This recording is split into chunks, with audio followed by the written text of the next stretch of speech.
এই গাছগুলো ভবিষ্যতের জন্য।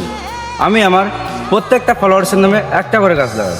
যদি আপনিও চান আপনার নামে একটা গাছ লাগাতে, তাহলে আমার এই পেজটাকে ফলো করে অবশ্যই একটা সুন্দর কমেন্ট অবশ্যই করবেন।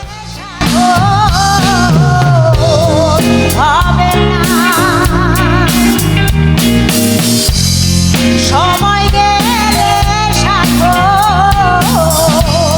হবে না। এই গাছটি সুন্দরতার জন্য রোপণ করা হচ্ছে।